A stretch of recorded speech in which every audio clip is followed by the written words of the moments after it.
बिस्मिल्लाहिर्रहमानिर्रहीम। बेटा जो शुरुआत क्यों पासी लेक्चर नंबर 10 जी। लेक्चर नंबर 9 में असीं शुरुआत कई से डायमेंशन जी। वो लेक्चर नंबर 10 में भी कंटिन्यू है। डायमेंशनल एनालिसिस उन जे असीं जेका टे यूज़ लिखिया हुआसीं। हिकिड़ो इहो त with the help of dimensions how can we change a physical quantity from one system of unit to another system of unit. Second जेको यूज़ हुयो, सेकंड यूज़ इहो हुयो त on the basis of dimension how can we say that this equation is a dimensionally correct or wrong, means principle of homogeneity. टियों जेको use आहे derive the relationship among a physical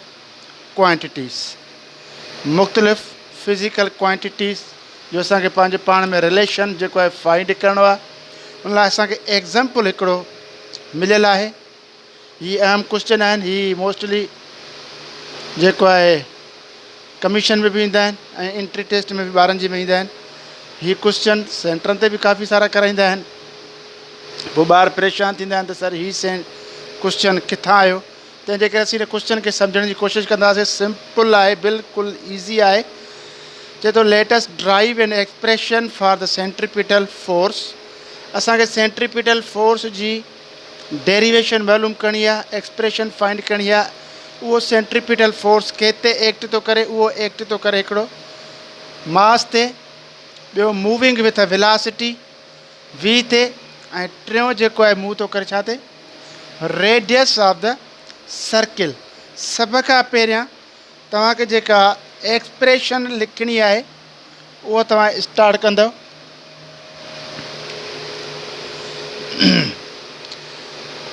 solution खां बाद में जंहिंजी तव्हांखे एक्सप्रेशन फाइंड करणी आहे उहा सिर्फ़ु तव्हां हिते लिखंदव। ही फोर्स आहे, इन जो रिलेशन कंहिंसां कंहिंसां आहे, इन जो रिलेशन मास सां आहे, इन जो रिलेशन वेलासिटी सां आहे, इन जो रिलेशन रेडियस सां आहे।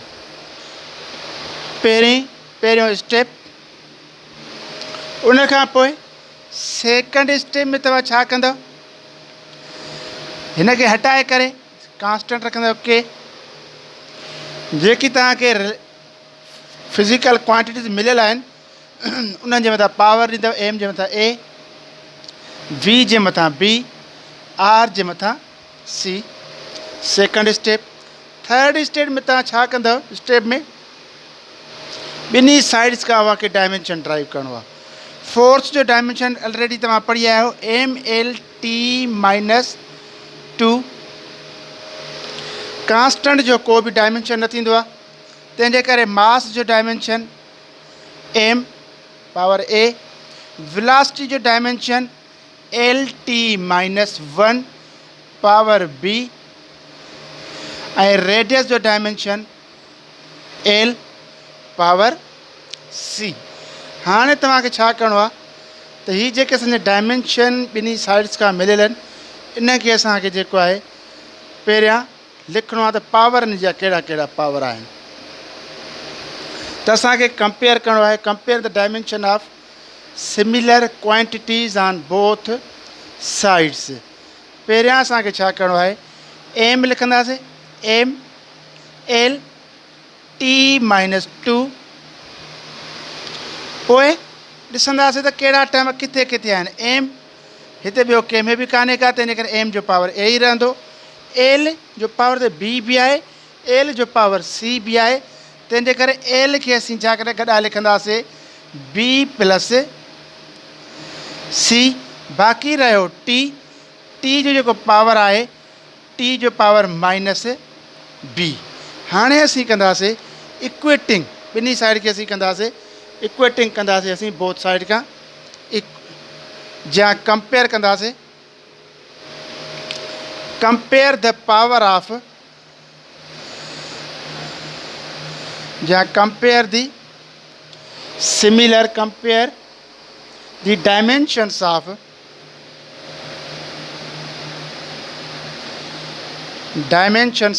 similar quantities,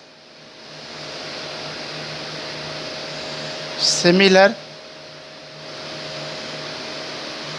quantities on the both side of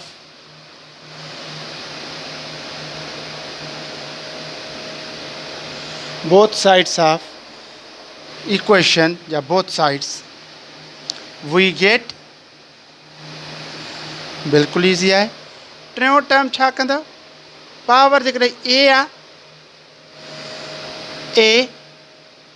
त ए जो जेको पावर आहे तव्हांजो ए जो पावर एम जे मथां पावर आहे 1 असां ईंदासीं 1 उन खां पोइ आहे एल यानी बी प्लस सी एल जे मथां पावर आहे हिन पासे ॾांहुं ही पावर खणी हिन जे पावर सां असीं कंपेयर कंदासीं एल जे मथां पावर आहे 1 ऐं टी जे मथां पावर आहे माइनस बी उन खां पोइ हेॾे टी जे मथां पावर आहे -2 बिल्कुलु ईज़ी ए जो पावर तव्हांखे मिली वियो बी जो पावर बि तव्हांखे मिली वियो तव्हां सी जो जेको आहे वैल्यू तव्हां फाइंड करे सघो था ए जो वैल्यू 1 थियो हीअ माइनस माइनस में कैंसिल थी वई बी इज़ इक्वल टू 2 थी वियो बी तव्हांजो 2 थियो बी जो 2 जेको हिन वैल्यू में पुट कयो त 2 plus C is equal to 1 त सी 2 जे प्लस में होॾे वेंदो माइनस में त सी इज़ इक्वल टू -1 हाणे छा कंदव जेके तव्हां वैल्यू ए इज़ इक्वल 1 आहे ऐं तव्हांजो बी इज़ इक्वल टू 2 आहे ऐं सी इज़ इक्वल टू -1 आहे ही पावर खणी हिन जे मथां डायरेक्ट रखंदा वञो तव्हांजो वैल्यू फोर्स असीं लिखियोसीं एफ इज़ इक्वल टू के एम जे मथां पावर छा आहे ए आहे त ए जो पावर छा आहे 1 आहे अंडरस्टूड आहे उन खां पोइ आहे वी जे मथां पावर आहे बी खे असीं तंहिं करे लिखंदासीं छा 2 उन खां पोइ जेको आर आहे आर जे मथां पावर आहे -1 त छा लिखंदासीं असीं एफ इज़ इक्वल टू के एम वी स्क्वायर -1 और हेठि ईंदो अपान आर त हीअ तव्हांजो जेको आहे फार्मूलो ड्राइव थियो सेंट्रीपिटल फोर्स जो M V square upon R constant भली लिखी छॾियो हीअ तव्हांजो छा निकिरियो रिलेशनशिप असीं फाइंड कयोसीं कंहिंजी मदद सां फंड जेको आहे डायमेंशन जी मदद सां असीं रिलेशन फाइंड कयोसीं सभ खां पहिरियां तव्हांखे सिर्फ़ु क्वांटिटी लिखणी आहे पहिरियां पढ़ोसि उनखे त छा मिलियल आहे पढ़ण सां चए थो असांखे सेंट्रीपिटल फोर्स जो रिलेशन ॾेखारिणो आहे कंहिंसां मास ऑफ द ऑब्जेक्ट ऐं वेलोसिटी ऑफ द ऑब्जेक्ट ॿियो कंहिंसां सर्किल ऑफ द रेडियस सां असांखे उनजो रिलेशन ॾेखारिणो आहे सेंट्रीपिटल फोर्स असीं लिखियोसीं उनजो रिलेशन आहे कंहिंसां मास सां वेलोसिटी सां ऐं रेडियस सां इक्वेशन नंबर 1 पहिरियों स्टेप क्लियर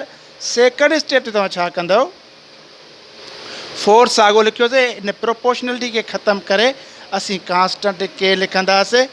मास जेको पहिरियों आहे कहिड़ो बि टर्म मिले जो हुन मथां पावर ए ॾींदव सेकंड टर्म जे मथां पावर बी ॾींदव थर्ड टर्म जे मथां पावर सी ॾींदव ईअं जेकॾहिं टर्म हलंदा हलनि तव्हां हुनजे मथां पावर डी ॾींदव ई ॾींदव एफ ॾींदव पोइ असांखे ॿिन्ही साइड जा डायमेंशन रखणा आहिनि फोर्स जो डायमेंशन एम एल टी -2 आहे कांस्टेंट जो डायमेंशन कोई बि कान्हे को मास जो डायमेंशन एम आहे वेलोसिटी जो डायमेंशन एल टी -1 आहे पावर बि असां हुनजे मथां ॾींदा हलंदासीं रेडियस लेंथ आहे लेंथ जो डायमेंशन एल आहे उनजे मथां पावर सी आहे असीं पोइ छा कंदासीं जेकी जेकी टर्म आहिनि उन टर्म खे असीं पंहिंजो पाण में गॾाईंदासीं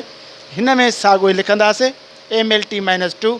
एम हिन में कंहिं बि ॿिए टर्म में कान्हे का तंहिंजे करे एम अकेली आहे M power A L T -1 L हिते बि आहे एल हिते बि आहे हिते एल जो पावर बी आहे हिते एल जो पावर सी आहे तंहिंजे करे लिखंदासीं L power B plus C T जो जेको पावर आहे उहो आहे -b हाणे हिन टर्म आहे जेके हिन डायमेंशन जा पावर आहिनि हिन डायमेंशन जे पावर सां छा करणा आहिनि कंपेयर करणा आहिनि थर्ड स्टेप जेको असांजो आहे फोर्थ स्टेप एम ए जो जेको वैल्यू आहे हिते एम जे मथां 1 आहे असीं लिखियोसीं बी प्लस सी खणी हिते एल जे मथां 1 आहे उहो असीं लिखियोसीं ऐं टी जे मथां पावर आहे -b हिते टी जे पावर मथां आहे -2 त -b असीं खणंदासीं -2 जे ए जो असांखे जेको आहे वैल्यू मिली वियो A B plus C is equal 1 हितां असांखे सी जो वैल्यू फाइंड करिणो आहे ऐं B minus B is equal to -2 minus minus में कैंसिल त बी इज़ इक्वल टू 2 असां ही 2 जेको आहे बी जो वैल्यू हिन इक्वेशन में पुट कंदासीं त असांखे सी जो वैल्यू मिली वियो -1 जेको पावर तव्हांखे मिलियो डायरेक्ट हिन इक्वेशन में पुट कयो ए जी जॻह ते बी जॻह ते सी जी जॻह ते त हीउ तव्हांजो थी वियो एम जे मथां पावर ए आहे माना ए पावर 1 वी जे मथां पावर जेको आहे बी आहे बी जो पावर आहे 2 ऐं आर जे मथां पावर सी आहे सी जे बराबरि आहे छाजे -1 जे त आर -1 हे थींदो आर +1 त फोर्स सेंट्रीपिटल फोर्स जेको फार्मूलो थियो उहो थियो F is equal to M V square upon R ही नोट कयो त असीं सेकंड प्रॉब्लम कयूं बेटा प्रॉब्लम नंबर सेकंड आहे एग्जाम्पल बेटा साॻियो हिन ते derive the relationship among the physical quantities पहिरियों असीं एग्जाम्पल कयोसीं सेकंड एग्जाम्पल इहो आहे त consider a simple pendulum consider a simple pendulum हिकिड़ो तव्हां वटि सिंपल पेंडुलम आहे हीअ आहे तव्हांजो simple pendulum having a bob attach two it string हीअ स्ट्रिंग आहे हिन जो मेटालिक बोब आहे oscillating under the action of force of gravity oscillating means चक्कर थो करे ही एक्सट्रीम पोजीशन ते mean position extreme position mean position पाण चक्कर थो काढे suppose a period of oscillating suppose था कयूं त हीउ जेको पीरियड थो लॻे ही टाइम पीरियड आहे इहो डिपेंड थो करे हिन जे मास ते उन खां अलावा हिन लेंथ ते डिपेंड थो करे ऐं जेको थर्ड डिपेंड थो करे उहो डिपेंड थो करे acceleration due two gravity G ते हाणे जेको असांखे डेरिवेटिव इहो ड्राइव करे ॾेखारियो त टाइम पीरियड जेको आहे इन शइ ते कीअं डिपेंड करे थो ऐं फार्मूलो कीअं ड्राइव थींदो त बिल्कुलु ईज़ी आहे पहिरियों स्टेप त ऑसिलेटिंग टाइम डायरेक्टली प्रोपोर्शनल कंहिंसां mass of the bob length of the string acceleration due to gravity पहिरियों स्टेप क्लियर सेकंड स्टेप में छा कंदव प्रोपोर्शनलिटी के रिमूव करे you will place here a constant mass जे मथां डायमेंशन पावर ए ईंदो एल जे मथां डायमेंशन पावर बी ईंदो जी जे मथां डायमेंशन पावर सी ईंदो सेकंड स्टेप उन्हीं खां पोइ you have to derive the dimension on both side of the equation both side के तव्हांखे जेको आहे डायमेंशन टाइम पीरियड जो डायमेंशन टी आहे त मां हिनखे हीअं लिखी सघां थो एम पावर 0 एल पावर 0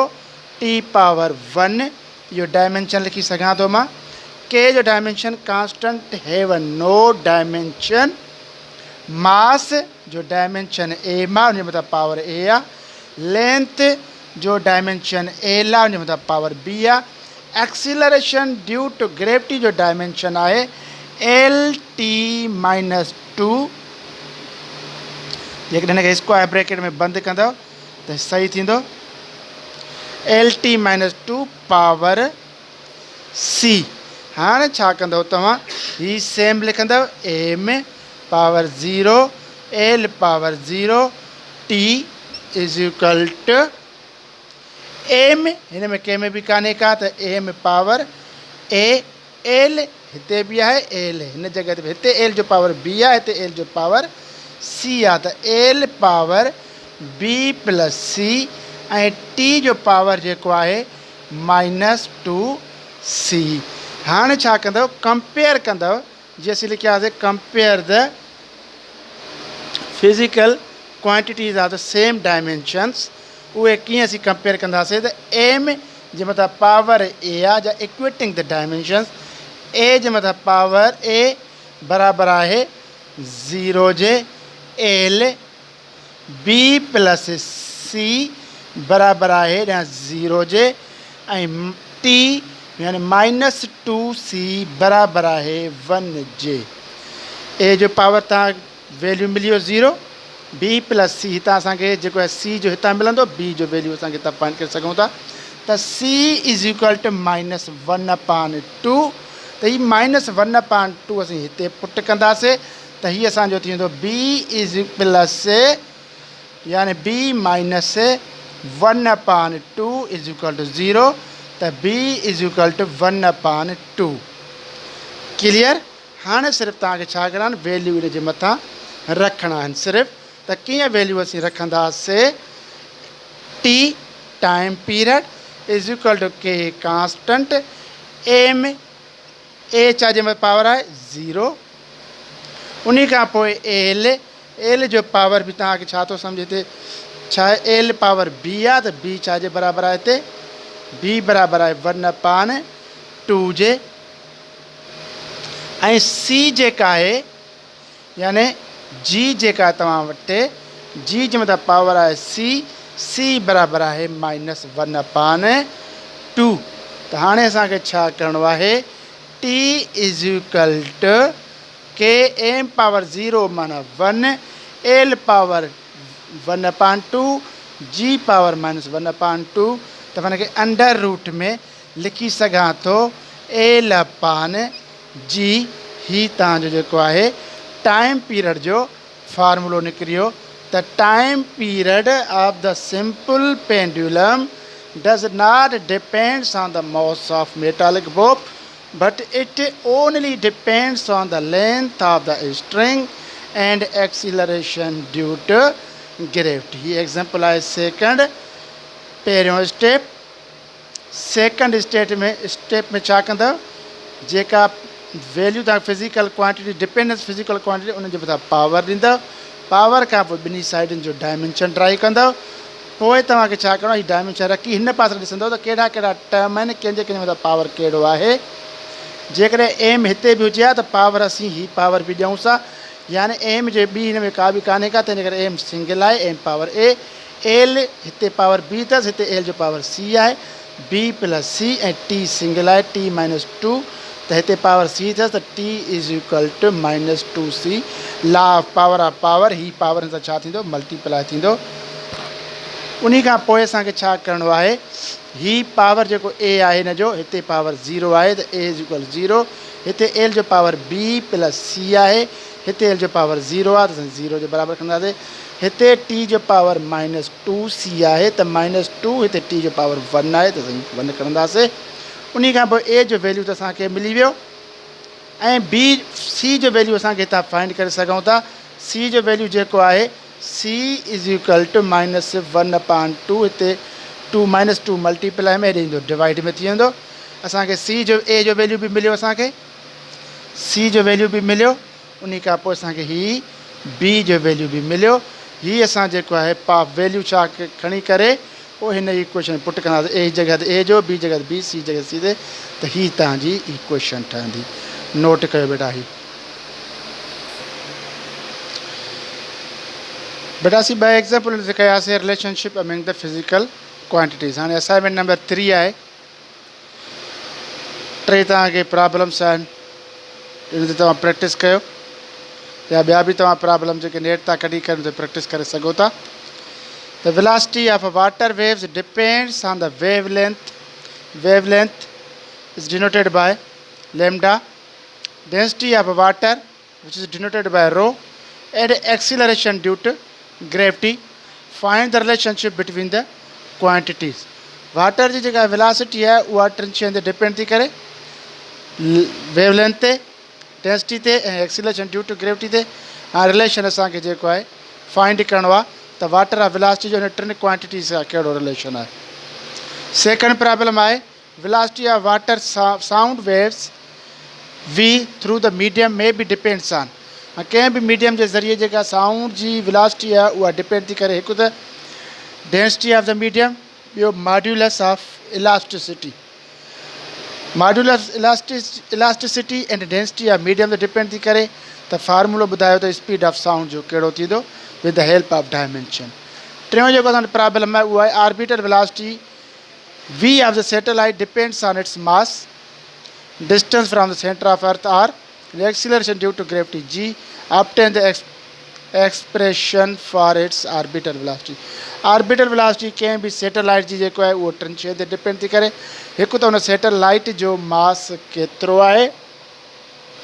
ऐं ॿियो उहा सेंटर ऑफ अर्थ खां जेको आहे अर्थ खां केतिरो परे फिट थो कयो वञे, हुनखे प्रोजेक्ट कयो थो वञे, उन ते डिपेंड थो करे। ॿियो एक्सीलरेशन ड्यू टू ग्रेविटी केतिरी आहे, यानी जंहिं प्लानेट तां उनखे प्रोजेक्ट कयो थो वञे उन प्लानेट जी ग्रेविटी केतिरी आहे। असांखे एक्सप्रेशन फाइंड करणी आहे कंहिंजी ऑर्बिटल वेलोसिटी जी। हीअ टई जेको आहे एग्ज़ाम्पल मिलियलु आहिनि तव्हांखे प्रॉब्लम, हीअ टई तव्हां नोट कयो ऐं तव्हां हिते फर्दर प्रैक्टिस कयो।